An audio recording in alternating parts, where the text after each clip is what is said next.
नमस्ते, सत श्री अकाल, सलाम। मैं हूं आपका दोस्त और होस्ट अरुण। उम्मीद करता हूं आप सब सही होंगे।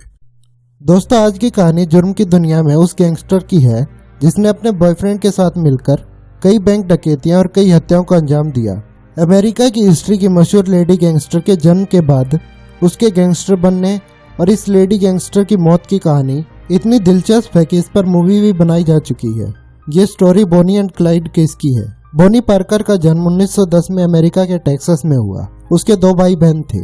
उसके पिता रॉबर्ट पार्कर ईंटें बनाया करते थे, पर जब बोनी 4 साल की थी उसके पिता की डेथ हो गई। उसके पिता की मौत होने के बाद उसकी मां एमा पार्कर अपने तीनों बच्चों के साथ अपने पेरेंट्स के पास रहने चली गई।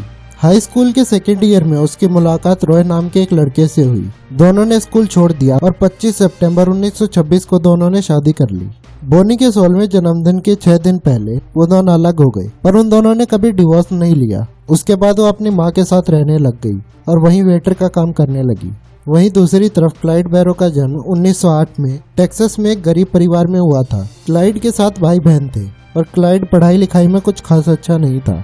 जब क्लाइड 17 साल का था तब उसे पहली बार जेल हुई थी, क्योंकि वो रेंट की कार टाइम पे वापस नहीं दे पाया था। 1927 से लेकर 1929 तक क्लाइड के पास अच्छी जॉब थी, पर उसने इसी बीच कई स्टोर्स को भी लूटा और कई कार्स की भी चोरियां की थी।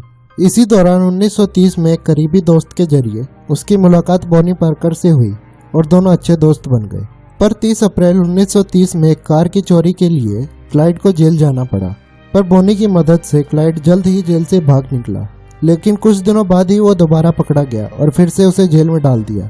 जब वो जेल में था उसके साथ बुरा व्यवहार किया जाने लगा। इससे तंग आकर उसने एक पुलिस वाले को पाइप से उसके सिर में मारकर उसकी हत्या कर दी। ये क्लाइड का पहला मर्डर था। जेल में खेतों में कड़ी मेहनत से बचने के लिए उसने किसी और कैदी से अपने पैर की 2 उंगलियां कटवा दी। चोट मरवाने के 6 दिन बाद उसकी मां ने क्लाइड की बेल करवा दी और वो 2 फरवरी 1932 को जेल से बाहर आ गया। पर जब वो जेल से बाहर आया तो क्लाइड बिल्कुल बदल गया था, क्योंकि वो जुर्म की दुनिया में घुस चुका था। जेल से छूटने के बाद वो दोनों गैस स्टेशन और दुकानों को लूटने लगे। उसे बहुत सारे पैसे चाहिए थे, क्योंकि जब वो जेल में था उसके साथ बहुत बुरा व्यवहार हुआ था, इसलिए उसे जेल से बदला लेना था और वो उस जेल को तबाह करना चाहता था।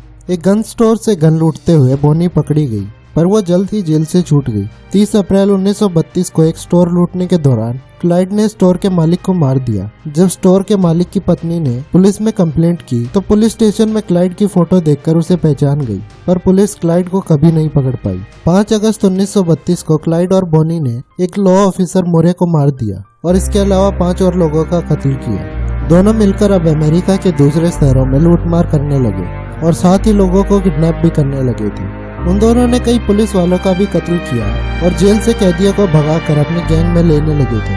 पूरे अमेरिका में उन दोनों की बातें होने लगी और लोग इनसे डरने लगे थे। पुलिस के ऊपर दबाव था कि किसी भी तरह इन दोनों को पकड़ा जाए, तो पुलिस ने रिटायर हो चुके कैप्टन हैमर से बात की और इन दोनों को ढूंढने के लिए पूछा, तो वो मान गए।